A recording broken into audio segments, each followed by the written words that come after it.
Okay guys, good morning. Sa video na to, ang ating pag-aaralan is rectangle command, block command, right block command, at saka yung hatch command.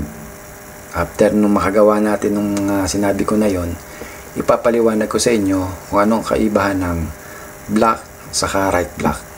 Okay? So let's start. Ang unang gagawin natin is mag-type ng REC, which is the command for rectangle. So i-type natin REC, then enter. First, pick point. Ayan, pick point natin. Bago tayo makagawa ng size ng rectangle natin, ang unang gagawin nyo is shift, then at. Tapos ilalagay natin yung value. So gawin natin. Ayan. Shift, at, then yung value nung ating column, which is 250, 250, then enter. Yan, di ba? Yan. So ayan na, meron na tayong rectangle. Susunod, lalagyan natin yan ng hatch kasi di ba sa mga architectural plan, yung column naka-shade yan eh. So lalagyan natin ng shades. So ang command ng hatch is letter H, then enter. Dalawang bagay ang pwedeng gawin nyo dyan. Either select objects or pick points dun sa gitna ng object. O, gana mo. Kagaya nyo, no?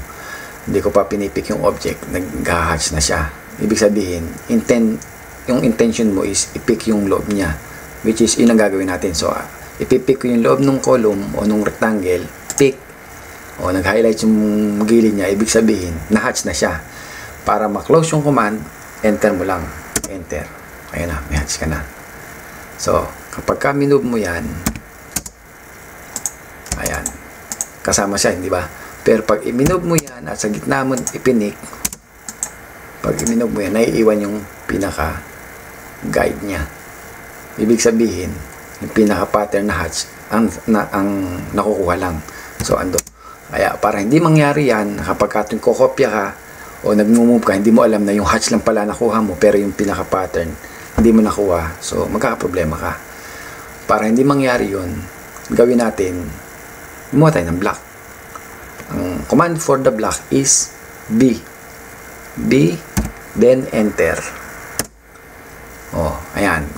Lalabas yung block manager. So, tinatanong ka, anong pangalan ng block mo? So, lagay natin sa limbawa, column. Oh, COL na lang, call. Tapos, yung object mo, select on, specify on screen. So, okay. Okay ka na. O, tinatanong ka niya, saan daw yung insertion base point ng iyong block? Kapag halimbawa, in-insert mo na siya, nakagawa na ng block. So, ang insertion point natin dapat dun sa gitna-gitna, di ba? Para sentro. Para sa intersection ng mga grid lines natin sa gagawin nating floor plan. So, para makuha mo yung intersection na yun, shift ka uli, shift, then right click. O, gawin natin ha.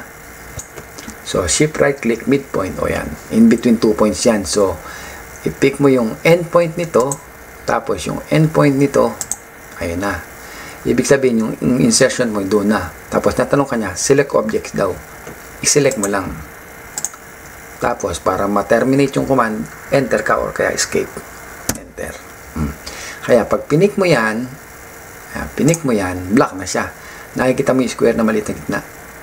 Yun yung insertion point mo. Halimbawa, ay move ko siya. O, move ko siya. Hanapin yung insertion point. Ayun, nakikita mo, insert to. Pick mo lang yan, ayan. Jam lang yan. Halimbawa, meron ka ng floor plan dyan. I-insert mo siya ngayon. Kung kailangan, meron ka ng ginawang column. Hindi ka nagagawa ng isa-isa o hindi ka magkokopya ng isa-isa. Insert ka lang, I. Type I, then enter. Ayun ang ginawa mo. Ayun, sa taas. COL. Tapos, okay mo lang siya. Okay. Tapos, pupunta na yan kahit saan mo gustong ilagay. Tapos, i-copy mo lang yan. Ang copy, guys, sa AutoCAD is CO, Kaya lang, ang minodify ko na, kinostomize ko na yung command ko dito. Ang command, prompt ko dito is CC. So, CC, enter, copy ko lang yan. Ayan. Diba? So, meron na tayong block.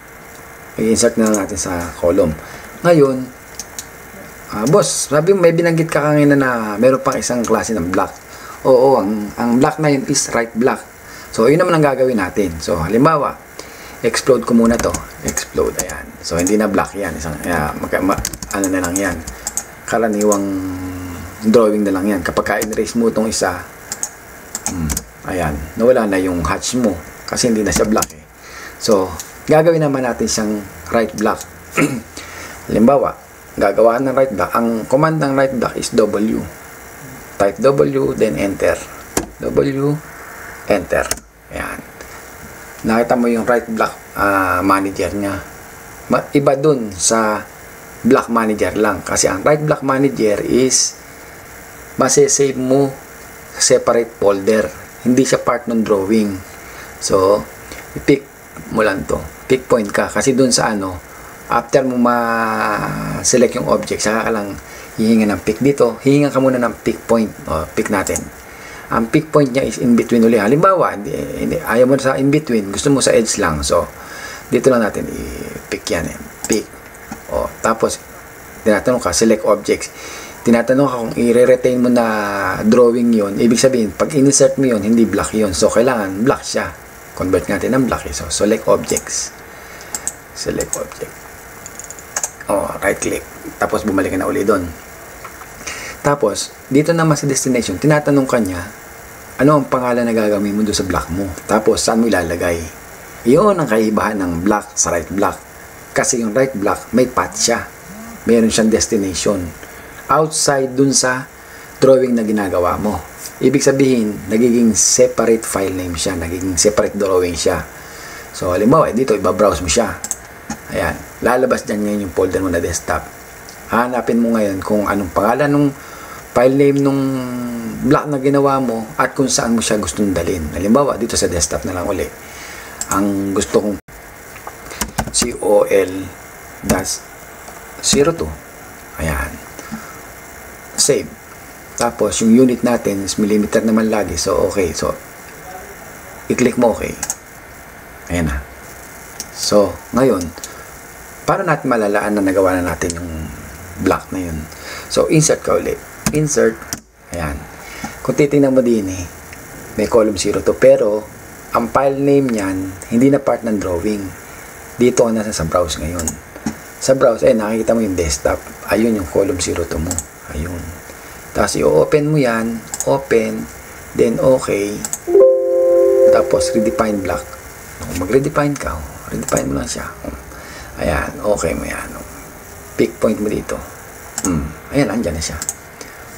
So, ang pick point mo, ang insertion point mo is ito. Hindi kagaya nitong ginawa natin na block. Ng insertion point is doon. Sa gitna. So, di ba? Ito dito. Kasi ito, right block. Ito is block. So, tandaan nyo, kaiba ng block. Ang block is part nitong drawing na ginagawa natin. Part siya, nasa loob siya ng drawing na to. Ay siya, ito yung ano na yun, ayan, COL, ayan. Part siya niyan. Yan. Wherein itong column 2 natin na ginawa, hindi siya part ng drawing na yan. Pag in-insert mo yan, halimbawa, erase natin yan lahat. Erase ko lahat yan. Purge. Purge is, tatanggalin mo siya totally sa part ng drawing na yan. Purge. All.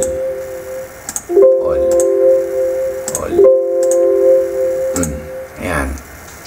Ngayon, pag nag-insert ka ngayon ng column, hindi mo makikita yung mga ginawa natin. Pero, mariretrieve mo yung column 2, which is ginawa nating right block. Pero, yung ginawa mo na part ng drawing dyan na column lang, COL, wala na. Kasi, dinilit na natin siya total eh. Pero, yung column 2 na ginawa natin na right block, mariretrieve mo yan. Dito sa browse. Yan. Dito sa column 2. Ayun. Dahil doon natin i-snave, di ba? Sa desktop. I-open mo yan. I-okay mo. Wala. Ayan na uli siya. Di ba? Pero yung ginawa natin na column, kanina, yung una na pick point dito sa gitna, ala na yun. Hindi mo na makikita yun. Kasi pinorge mo na wherein na kahit na-delete mo na yung halimbawa, yung mga dating drawing mo, itong column 2, dahil gumawa ka na outside dun sa drawing na to itself, may re-retrieve mo siya. I-insert mo lang siya. Hanapin mo lang yung path kung saan mo siya ginawa. Ayan, which is dito sa desktop. Then, ang pangalan niya is column 2. Okay na. I-open mo lang yan. Okay mo lang din uli. O, doon redefine. Okay, o, yan. Insert ka lang na mag-insert. Ganun yun. So, I hope guys, you learned something today. Bukas, circles and curves ang gagawin natin. So, if you like more, subscribe. Thank you.